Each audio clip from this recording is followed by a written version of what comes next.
بسم اللہ الرحمن الرحیم۔ السلام علیکم ورحمۃ اللہ وبرکاتہ۔ عابد راجہ چینل کی طرف سے آج میں اپنے دوستوں کو رسول اللہ صلی اللہ علیہ وآلہ وسلم کا ایک فرمان سناؤں گا۔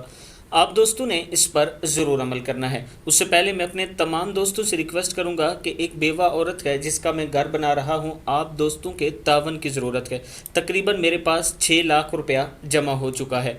آپ دوست اگر تعاون کرنا چاہیں، یہ میرا واٹس اپ نمبر ایزی پیسہ اور جیز کیش اسی نمبر پر موجود ہے، آپ دوست کر سکتے ہیں۔ تو شروع کرتے ہیں۔ بسم اللہ الرحمن الرحیم۔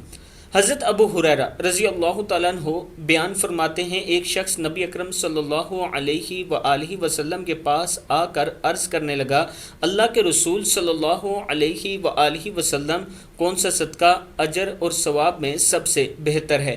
آپ صلی اللہ علیہ وآلہ وسلم نے فرمایا، جو صدقہ جو تندرستی کی حالت میں ہو جبکہ تو خود بھی مال کا حریص ہو، تجھے ناداری کا اندیشہ بھی ہو اور مالداری کی خواہش بھی ہو، نہ کہ تو صدقہ کرنے کے لیے اس وقت کا انتظار کرے جب دم خلق میں آ جائے تو اس وقت وصیت کرے کہ فلاں کو اتنا دے دو اور فلاں کو اتنا لکھ دو، حالانکہ اب تو وہ از خود ہی فلاں اور فلاں کا ہو چکا ہے۔ صحیح بخاری کی حدیث ہے۔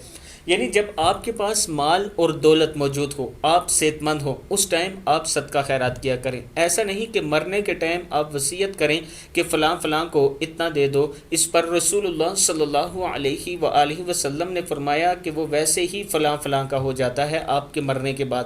تو اللہ تعالی ہم سب کو رسول اللہ صلی اللہ علیہ وآلہ وسلم کے فرمان کے مطابق زندگی گزارنے کی توفیق عطا فرمائے۔